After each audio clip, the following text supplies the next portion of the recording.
प्रिय बच्चों, आज हम लोग कक्षा 11 के पाठ्य पुस्तक शाश्वती भाग 1 के प्रथम अध्याय वेदामृतम के पहले श्लोक पर चर्चा करेंगे, उस पर विचार करेंगे। बच्चों, जैसा कि हम जानते हैं कि वेदों की कुल संख्या 4 है, जिनके नाम क्रमशः हैं ऋग्वेद, यजुर्वेद, सामवेद और अथर्ववेद। आपको सामवेद को छोड़कर शेष 3 वेदों से संबंधित 6 मंत्रों को पढ़ना है, उसे आत्मसात करना है। और ये वेद हैं ऋग्वेद, यजुर्वेद और अथर्ववेद। आइए पहले श्लोक पर चलते हैं और उसको समझने का प्रयास करते हैं। श्लोक के क्रमशः शब्दार्थ और भावार्थ पर चलने से पहले आइए इसका सस्वर पाठ कर लेते हैं। संगच्छध्वं शंबदध्वं शमो मनांसि जानतां देवाभागं यथा पूर्वे संज्ञानाना उपासते। आइए भाव से पहले इसके एक एक शब्द के अर्थ को समझने का प्रयास करते हैं। पहले उस पर चलते हैं। पहला जो शब्द आया है वह है संगच्छध्वं, अर्थात साथ साथ चले या एक साथ चले। दूसरा जो शब्द आया है वह है संबद्धध्वं, अर्थात एक समान बोले। वो अर्थात युष्माकम, अर्थात तुम्हारा। ठीक है। मनांसी, मन। वह मनांसी का अर्थ हो गया वह। मनांसी का क्या अर्थ हो गया? तुम्हारा मन। समजानताम, अर्थात समान रूप से अर्थबोध करे। ठीक है। आगे है देवा, अर्थात देवगण।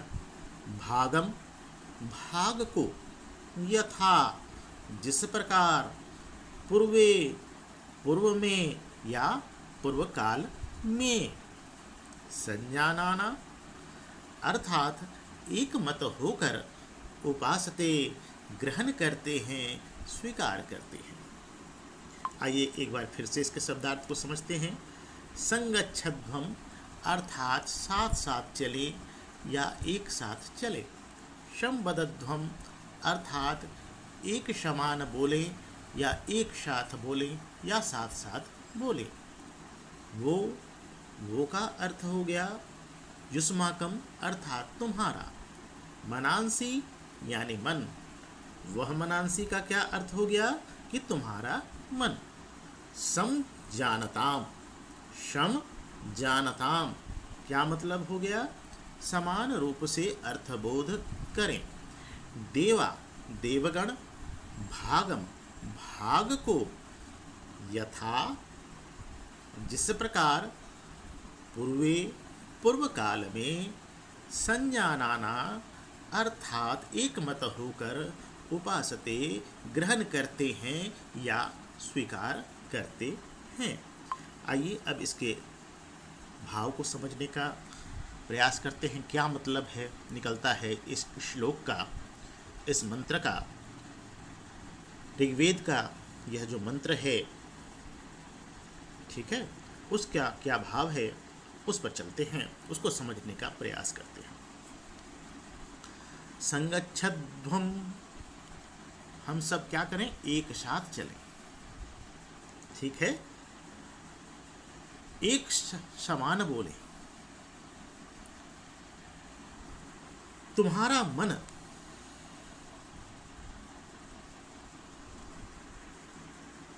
समान रूप से अर्थबोध करें। अर्थात कहने का तात्पर्य यह है कि हमारा मन जो है वो एक हो। ठीक है, क्या अर्थ हुआ? हम एक साथ चलें, एक समान बोलें और हमारा जो मन हो वह क्या हो? एक हो, कोई भेदभाव, कोई अंतर न हो। देवा भागम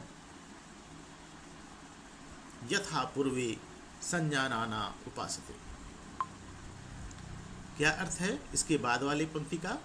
कि पूर्व काल में, जिस प्रकार पूर्व काल में देवगण एक मत होकर हवि के भाग को स्वीकार करते थे या ग्रहण करते थे, ठीक उसी प्रकार हम भी अपने ही अंश को ग्रहण करें, स्वीकार करें। फिर से एक बार इसके भाव को समझते हैं। क्या कह रहा है ये मंत्र? कि हम सब एक साथ चलें, एक समान बोलें, हमारा या तुम्हारा मन क्या हो?